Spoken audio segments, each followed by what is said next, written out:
RSS ವಿರುದ್ಧ ಸಮರ ಸಾರಿರುವ ಕರ್ನಾಟಕದ ಮಾಹಿತಿ ಮತ್ತು ತಂತ್ರಜ್ಞಾನ ಸಚಿವ ಪ್ರಿಯಾಂಕ್ ಖರ್ಗೆ ಇದೀಗ ಅಸ್ಸಾಂ ಮುಖ್ಯಮಂತ್ರಿ ಹಿಮಂತ ಬಿಸ್ವ ಶರ್ಮಾ ಅವರ ಕೆಂಗಣ್ಣಿಗೆ ಗುರಿಯಾಗಿದ್ದಾರೆ. ಸೆಮಿಕಂಡಕ್ಟರ್ ಉದ್ಯಮದ ಕುರಿತು ಖರ್ಗೆ ಅವರು ಎತ್ತಿದ ಒಂದು ಪ್ರಶ್ನೆ ಈಗ ಎರಡು ರಾಜ್ಯಗಳ ನಡುವಿನ ಪ್ರತಿಷ್ಠೆಯ ಕಣವಾಗಿ ವೈಯಕ್ತಿಕ ನಿಂದನೆಯ ಜಟಾಪಟಿಯಾಗಿ ಬದಲಾಗಿದೆ.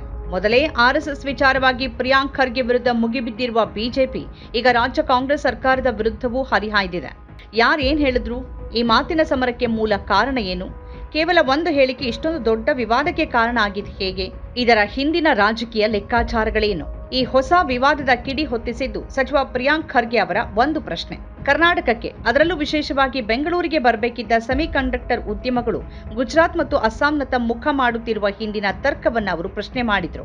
ಕೇಂದ್ರ ಸರ್ಕಾರದ ಒತ್ತಡದಿಂದಾಗಿ ಹೂಡಿಕೆದಾರರು ತಮ್ಮ ನಿರ್ಧಾರವನ್ನ ಬದಲಿಸುತ್ತಿದ್ದಾರೆ ಅಂತ ಆರೋಪಿಸಿದ್ದ ಅವರು ಆ ರಾಜ್ಯಗಳಲ್ಲಿ ಅಂತಹ ಹೂಡಿಕೆಗೆ ಪೂರಕವಾದ ವಾತಾವರಣ ಇದೆಯಾ ಅಂತ ನೇರವಾಗಿ ಕೇಳಿದ್ರು. ವಾಸ್ತವವಾಗಿ ಬೆಂಗಳೂರಿಗೆ ಬರಬೇಕಾಗಿದ್ದ ಸೆಮಿಕಂಡಕ್ಟರ್ ಉದ್ಯಮಗಳು ಅಸ್ಸಾಂ ಮತ್ತು ಗುಜರಾತ್ಗೆ ಹೋಗ್ತಿರೋದು ಯಾಕೆ? ಕರ್ನಾಟಕಕ್ಕೆ ಬರಬೇಕಿದ್ದ ಹೂಡಿಕೆದಾರರ ಕೈಗಳನ್ನ ತಿರುಚಿರುವ ಕೇಂದ್ರ ಸರ್ಕಾರ ಅವರು ಗುಜರಾತ್ಗೆ ಹೋಗುವಂತೆ ಮಾಡಿದೆ.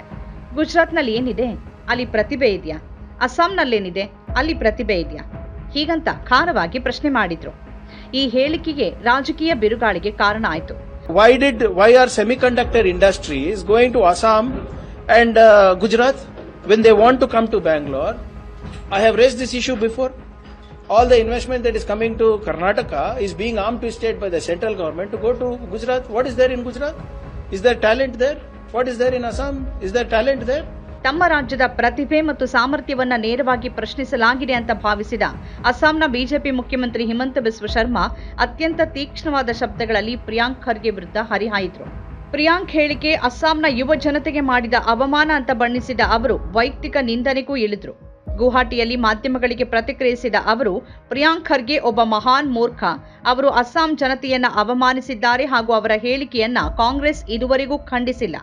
ಅಸ್ಸಾಂನಲ್ಲಿ ಸ್ಪರ್ಧಾತ್ಮಕ ಯುವಜನತೆ ಇಲ್ಲ ಅಂತ ಅವರು ಹೇಳಿಕೆ ನೀಡಿರೋದ್ರಿಂದ ನಾವು ಅವರ ವಿರುದ್ಧ ಪ್ರಕರಣ ದಾಖಲಿಸುವ ಸಾಧ್ಯತೆಯೂ ಇದೆ.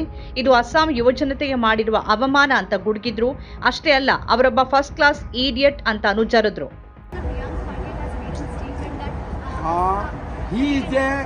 Priyank Kharge is a first class idiot. He has insulted Assamese youth, and Congress has not yet condemned Priyank Kharge. Perhaps we might file a case against him because he has said that Assam doesn't have educated, competent youth. That is an insult to entire Assamese youth. So we are considering whether a case can be filed against him in the court of law. But let me say, he is a first class idiot.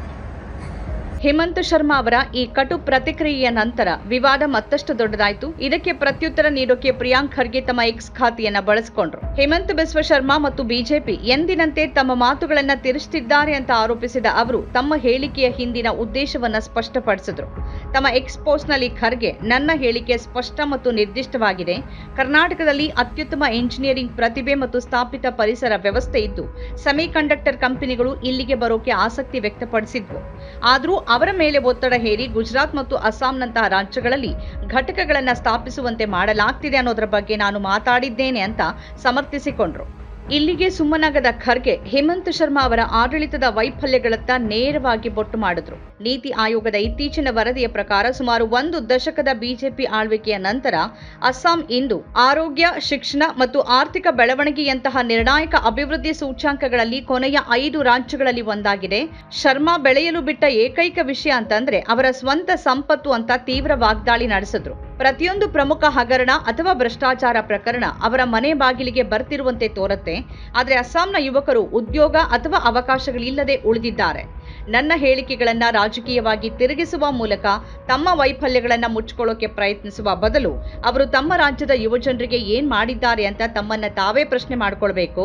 ಯುವಕರು ಉದ್ಯೋಗವನ್ನ ಹುಡುಕೊಂಡು ಅಸ್ಸಾಮನ್ನ ಯಾಕೆ ಬಿಡ್ತಿದ್ದಾರೆ ಅಂತ ಪ್ರಶ್ನೆಗಳ ಸುರಿಮಳೆಗೈದ್ರು. ಅಸ್ಸಾಂನಲ್ಲಿ ಕಾಂಗ್ರೆಸ್ ಅಧಿಕಾರಕ್ಕೆ ಬರುವ ವಿಶ್ವಾಸ ವ್ಯಕ್ತಪಡಿಸಿದ ಅವರು ಅಸ್ಸಾಂನಲ್ಲಿ ಬಿಜೆಪಿಯ ದಿನಗಳು ಎಣಿಸಲ್ಪಟ್ಟಿವೆ. ನಾವು ಅಧಿಕಾರಕ್ಕೆ ಬಂದಾಗ ನಮ್ಮ ಗಮನ ಕೌಶಲ್ಯ, ಉದ್ಯೋಗಾವಕಾಶ ಮತ್ತು ಆಡಳಿತದಲ್ಲಿ ನಂಬಿಕೆಯನ್ನ ಪುನರ್ ನಿರ್ಮಿಸುವತ್ತ ಇರುತ್ತೆ. ಯುವಜನರು ಭ್ರಷ್ಟ ಆಡಳಿತ ಮತ್ತು ಮೂರನೇ ದರ್ಜೆಯ ವಂಚಕನ ವಿಭಜಕ ರಾಜಕೀಯದ ಹಿಡಿತದಿಂದ ಮುಕ್ತರಾಗುವಂತಹ ವಾತಾವರಣವನ್ನು ನಾವು ಸೃಷ್ಟಿ ಮಾಡ್ತೀವಿ ಅಂತ ಭರವಸೆ ನೀಡಿದ್ರು. ಒಂದು ಕೈಗಾರಿಕಾ ನೀತಿಗೆ ಸಂಬಂಧಪಟ್ಟಂತ ಪ್ರಶ್ನೆಯೊಂದಿಗೆ ಆರಂಭವಾದ ಚರ್ಚೆ ಇದೀಗ ಮಹಾನ್ ಮೂರ್ಖ, ಮೂರನೇ ದರ್ಜೆಯ ವಂಚಕ ಅನ್ನುವಂತಹ ವೈಯಕ್ತಿಕ ನಿಂದನೆಗಳ ಹಂತಕ್ಕೆ ತಲುಪಿದೆ. ಇಬ್ಬರೂ ಹಿರಿಯ ನಾಯಕರ ನಡುವಿನ ಜಗಳ, ಒಕ್ಕೂಟ ವ್ಯವಸ್ಥೆಯಲ್ಲಿನ ಕೇಂದ್ರ ರಾಜ್ಯ ಸಂಬಂಧ, ಹೂಡಿಕೆಗಳ ಹಂಚಿಕೆಯಲ್ಲಿನ ರಾಜಕೀಯ ಒತ್ತಡ ಮತ್ತು ಪ್ರಾದೇಶಿಕ ಅಸ್ಮಿತೆಯಂತಹ ಗಂಭೀರ ವಿಷಯಗಳನ್ನು ಮುನ್ನೆಲೆಗೆ ತಂದಿದೆ. ಅಸ್ಸಾಂ ಯುವಜನತೆಯ ಪ್ರತಿಭೆಯನ್ನು ಪ್ರಶ್ನಿಸಲಾಗಿದೆ ಎಂಬ ಭಾವನಾತ್ಮಕ ವಿಷಯವನ್ನ ಹಿಡಿದು ಬಿಜೆಪಿ ರಾಜಕೀಯ ಲಾಭ ಪಡೆಯೋಕೆ ಪ್ರಯತ್ನಿಸ್ತಾ ಇದ್ರೆ, ಕಾಂಗ್ರೆಸ್ ಅದನ್ನೇ ಬಳಸಿಕೊಂಡು ಅಸ್ಸಾಂ ಸರ್ಕಾರದ ವೈಫಲ್ಯಗಳನ್ನ ಮತ್ತು ಭ್ರಷ್ಟಾಚಾರವನ್ನ ಎತ್ತಿ ತೋರಿಸೋಕೆ ಪ್ರಯತ್ನಿಸ್ತಾ ಇದೆ. ಈ ರಾಜಕೀಯ ಕೆಸರೆರಚಾಟದಲ್ಲಿ ಹೂಡಿಕೆ, ಉದ್ಯೋಗ ಸೃಷ್ಟಿ ಮತ್ತು ಯುವಕರ ಭವಿಷ್ಯದಂತಹ ಮೂಲಭೂತ ಪ್ರಶ್ನೆಗಳು ಹಿನ್ನೆಲೆಗೆ ಸರಿದಿವೆ.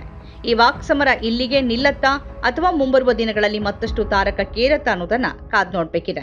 ನಮ್ಮ ಕಾರ್ಯಕ್ರಮಗಳನ್ನ ನೀವು ನೋಡ್ತಾ ಇದ್ರೆ ನಮ್ಮ ಚಾನೆಲ್ ಅನ್ನ ಸಬ್ಸ್ಕ್ರೈಬ್ ಮಾಡಿ, ಪಕ್ಕದ ಬೆಲ್ ಐಕಾನ್ ಒತ್ತಿ ನಮ್ಮನ್ನ ಬೆಂಬಲಿಸಿ. ಹಾಗೆ ನಮ್ಮ ಕಾರ್ಯಕ್ರಮಗಳನ್ನ ಲೈಕ್ ಮಾಡಿ, ಕಮೆಂಟ್ ಮಾಡಿ, ಅದನ್ನ ಬೇರೆಯವರಿಗೂ ವಾಟ್ಸ್ಆಪ್ ಮೂಲಕ ಶೇರ್ ಮಾಡಿ. ನೀವು ಹೀಗೆ ಮಾಡಿದಾಗ ನಮ್ಮ ಚಾನೆಲ್ ಇನ್ನಷ್ಟು ಮತ್ತಷ್ಟು ಜನರಿಗೆ ತಲುಪಲು ನೀವು ನಮ್ಮೊಂದಿಗೆ ಸಹಕರಿಸಿದ ಹಾಗಾಗುತ್ತೆ. ಇದು ನೀವು ಯಾವುದೇ ಖರ್ಚಿಲ್ಲದೆ ಕೆಲವೇ ಸೆಕೆಂಡುಗಳಲ್ಲಿ ನೀಡಬಹುದಾದ ಸಹಕಾರ. ಧನ್ಯವಾದಗಳು.